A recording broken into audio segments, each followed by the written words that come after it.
যুক্তরাষ্ট্রের মধ্যস্থতায় গাজায় যুদ্ধবিরতির মধ্যেও গত কয়েকদিনে নিহত হয়েছেন প্রায় ১০০ ফিলিস্তিনি, আহত ২ শতাধিক।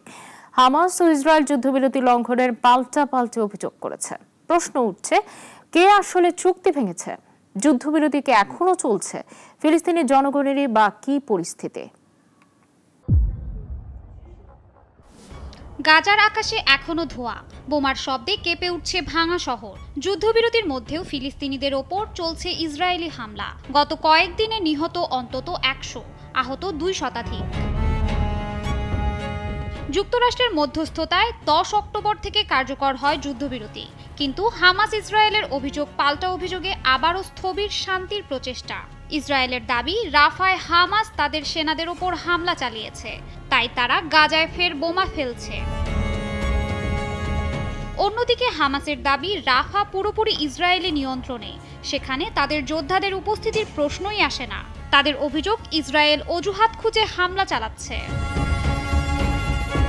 যুদ্ধবিরতির শর্ত অনুযায়ী হামাস ২০ জীবিত জিম্মিকে মুক্তি দিয়েছে।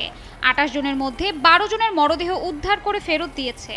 তাদের দাবি, ইসরায়েলের লাগাতার বোমা হামলায় ধ্বংসস্তূপের নিচে মরদেহ উদ্ধার কার্যক্রম প্রায় অসম্ভব। গাজার গণমাধ্যম কার্যালয়ের হিসাব বলছে, ইসরায়েল এখন পর্যন্ত ৮০ বার যুদ্ধবিরতি লঙ্ঘন করেছে। এতে প্রাণ গেছে ৯৭ ফিলিস্তিনির। শুক্রবারেই জেইতুন এলাকায় আবু সাবান পরিবারের ১১ সদস্য নিহত হন। এদের ৭ জনই শিশু। গাজার বাস্তুচ্যুত মানুষেরা বাড়ি ফেরার চেষ্টা করলেও ইসরায়েলি বাহিনী টেনে দিয়েছে এক হলুদ সীমারেখা। এই সীমা পেরোলেই প্রাণঘাতী গুলির আশঙ্কা। মানুষ জানে না তাদের ঘর রেখার কোন পাশে পড়ে। অন্যদিকে ত্রাণের পথও প্রায় বন্ধ। ইসরায়েল প্রতিশ্রুতির অর্ধেক ট্রাককেই ঢুকতে দিচ্ছে না গাজায়। ফলে খাবার, পানি, ওষুধ সবকিছুরই মারাত্মক সংকট।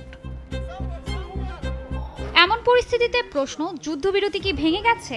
যুক্তরাষ্ট্র বলছে, এখনো কার্যকর আছে শান্তি চুক্তি। প্রেসিডেন্ট ট্রাম্প জানিয়েছেন, পরিস্থিতি শান্ত রাখতে নজর রাখছে ওয়াশিংটন। তবে গাজা উপত্যকার ক্ষমতা কার কিংবা কোন পক্ষের হাতে থাকবে তা এখনো জানে না দেশটি। শাশ্বতী সরকার, নাগরিক।